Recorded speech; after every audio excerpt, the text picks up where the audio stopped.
ಈಗ ಶ್ರೀಶೈಲಕ್ಕೆ ಹೋಗೋರು ಪಾದಯಾತ್ರೆ ಚಾಲು ಆಗೈತೆ. ಶ್ರೀಶೈಲಕ್ಕೆ ಪಾದಯಾತ್ರೆಯಿಂದ ಭಾಳ ಮಂದಿ ಹೊಂಟತೆ. ಬಿಸಿಲು ಅನ್ನಂಗಿಲ್ಲ, ಮಳೆ ಅನ್ನಂಗಿಲ್ಲ.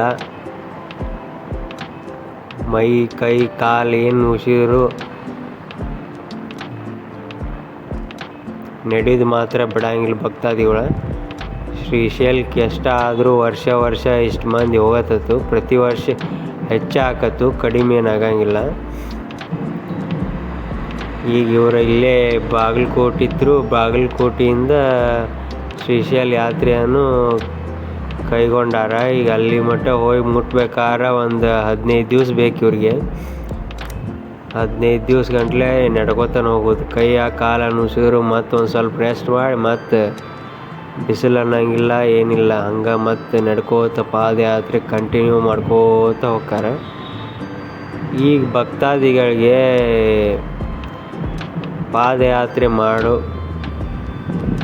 ಪಾದಯಾತ್ರೆಯಲ್ಲಿ ಈಗ ಹೋಗ್ತಾರಲ್ಲ ಇವ್ರಿಗೆ ಇಲ್ಲಿ ಟೆಂಟ್ ಅದು ಹಾಕೊಂಡು ಈಗ ಇಲ್ಲಿ ಹೊಂಟಾರ ನೋಡ್ರಿ. ಇವರು ಯಾದವಾಡದವರು. ಯಾವರಿಂದ ಬಂದಿರಣ್ಣ? ಯಾದವಾಡಿಂದ. ಕಾಲಿಗೆ ಕಂಬ ಕಟ್ಕೊಂಡು ಹೊಂಟಾರ. ಅದು ಒಂದು ಅವ್ರದ್ದು ಸೇವಾ ಮನೋಭಾವದಿಂದ ಹೊಂಟಿರ್ತಾರೆ ಅವರು. ಯಾದವಾಡಿಂದ ಬಂದಾರು. ಯಾದವಾಡಿಂದನೇ ಒಂದು 3 ಜನ ಬಂದಾರು.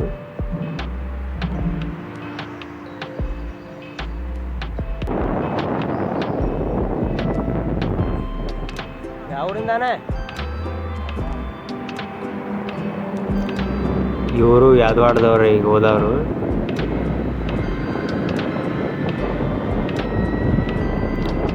ಭಕ್ತ ಸಾಗರ ಅನ್ಬೇಕು ನೋಡಿ, ಬರೀ ಜನ ಹೋಗ್ತಿರ್ತಾರೆ.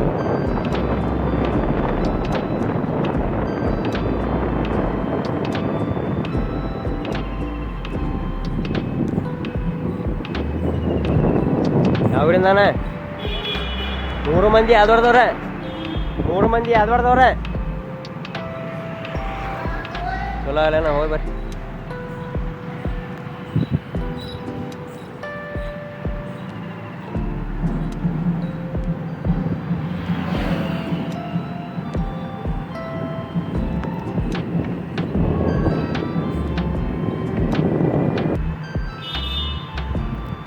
ಇಲ್ಲಿ ನಡು ಟೆಂಟ್ ಅದು ಹಾಕೊಂಡು ಇವರು ದಾನಿಗಳು ಭಕ್ತಾದಿಗಳಿಗೆ ಬಾಳೆಹಣ್ಣು, ಜ್ಯೂಸ,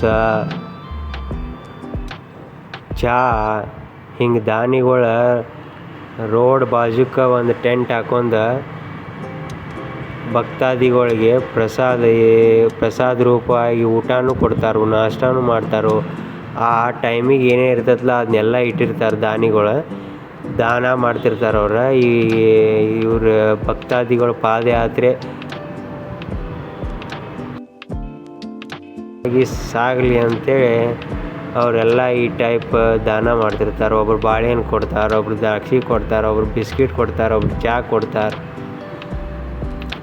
ದಾರಿಗುಂಟ ಹಿಂಗೆಲ್ಲ ಇವ್ರು ಇಟ್ಟಿರ್ತಾರೆ ದಾನಿಗಳು. ಶ್ರೀಶೈಲಕ್ಕೆ ಹೋಗೋ ಮಟ್ಟ ಈ ಟೈಪ್ ಇವ್ರಿಗೆ ದಾನಿಗಳದು ಪ್ರಸಾದ ರೂಪದಲ್ಲಿ ಏನಾದರೂ ಕೊಡ್ತಿರ್ತಾರೋ ಅವ್ರಿಗೆ, ಭಕ್ತಾದಿಗಳಿಗೆ ಹೋಗೋವ್ರಿಗೆ ಸ್ವಲ್ಪ ನೀರು, ಮಜ್ಜಿಗೆ ಎಲ್ಲ ಸಿಗ್ತೈತೆ.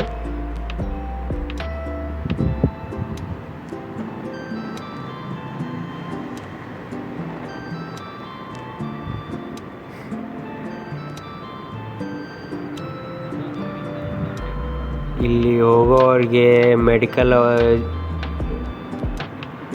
ಫೆಸಿಲಿಟಿನೂ ಇರ್ತೈತೆ. ಅವ್ರಿಗೆ ಮಸಾಜ್ ಮಾಡೋಕೆ, ಕೈ ಕಾಲು ಒತ್ತಕ್ಕೆ ದಾನಿಗಳು ಅಲ್ಲಿ ಒಂದೊಂದು ಟೆಂಟ್ ಹಾಕಿರ್ತಾರೆ. ಅಲ್ಲಿ ಮಸಾಜ್, ಹಾಸ್ಪಿಟಲ್ದು, ಮೆಡಿಕಲ್ದು ಏನಾರು ಇದ್ದರೂ ಅವ್ರಿಗೆಲ್ಲ ಫೆಸಿಲಿಟಿ ಕೊಟ್ಟು ಅವ್ರಿಗೆಲ್ಲ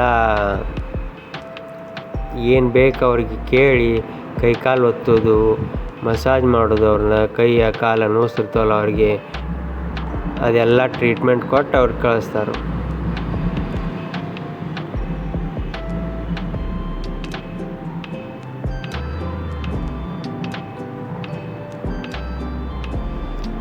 ಈ ಟೈಪ್ ಟೆಂಟ್ ಹಾಕೊಂಡು ದಾನ ಮಾಡ್ತಿರ್ತಾರೆ ಭಕ್ತಾದಿಗಳು ಹೋಗೋ ಭಕ್ತರಿಗೆ.